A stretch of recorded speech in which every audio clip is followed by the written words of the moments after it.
Welcome back. It's 6:51. Time for your morning news now. Special counsel Jack Smith, 130-page report on former President Trump is now with Congress. The report details Trump's efforts to overturn the 2020 election, including pressuring officials and planning to use alternate electors. While no new indictments were filed, Trump is firing back, calling the findings fake and criticizing Smith on social media. Senate confirmation hearings for President-elect Trump's cabinet picks will start today. Former Fox News host Pete Hegseth, Trump's choice for Secretary of Defense, will face questions on workplace behavior. Former Representative Doug Collins, nominated for Veterans Affairs, and former Governor Doug Burgum, tapped for Interior, will also be questioned today. Los Angeles County bracing for more intense winds. Officials fear they could spark new wildfires and hamper efforts to put out those that have been raging for close to a week now. President Biden was briefed on the federal response to the deadly and destructive infernos, which have burned thousands of structures around LA.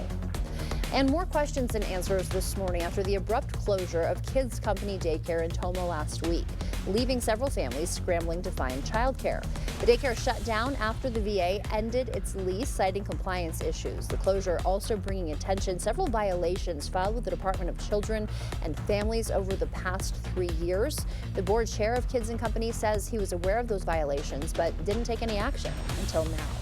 They have found that the version of events was somewhere in between what was being alleged and what was actually happening. Action needed to be taken, not action at the level where someone needed to be fired. Schultz said the violations had nothing to do with the closure and they don't plan on reopening. And if your morning commute takes you along Whiz 35, you'll want to hear about this. The Wisconsin Department of Transportation hosting a public meeting tonight to discuss traffic and safety concerns along the corridor. It's set for 4:30 at the La Crosse Public Library. Viruses are spreading this time of year. At Amplify Health, they're seeing a rise in cases of RSV, influenza, and COVID. While most cases are mild, respiratory illness numbers continue to climb across the nation. Experts say there are key symptoms to watch for and important signs that you should stay home. Any of those respiratory viruses that you definitely have a fever, chills, just feeling like you're very run down, that's a good time to just lay low and rest and get lots of fluids and sleep and take care of yourself.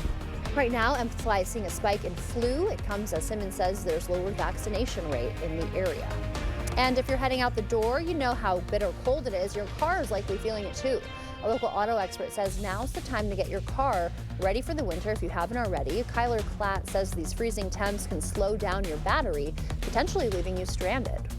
You see a lot of customers come in with battery problems, vehicles that won't start. A lot of that can be prevented with regular safety inspections, especially like a pre-winter inspection before the cold weather to ensure you don't get stranded with a dead battery. And he says pay attention to your tires. If the tire light comes on, it could be a sign of low tread, which happens during the frigid cold as well.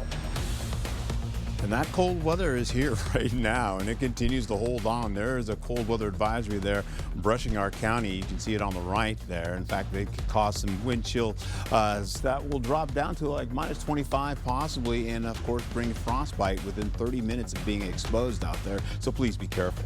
So we're cold today, back to seasonal average tomorrow. Thursday and Friday, we're above seasonal average, getting into the 30s and the 40s. Then some snow comes in possibly for Saturday, is a 30% chance, followed by frigid air to continue to begin next week all the way into Monday and Tuesday.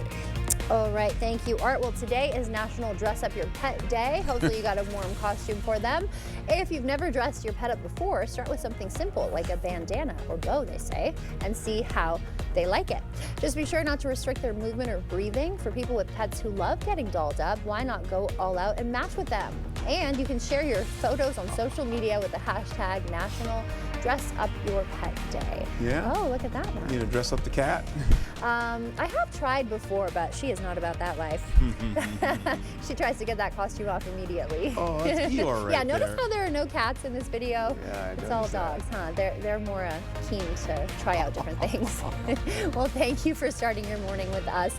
We'll see you back here at noon. Until then, enjoy your Tuesday.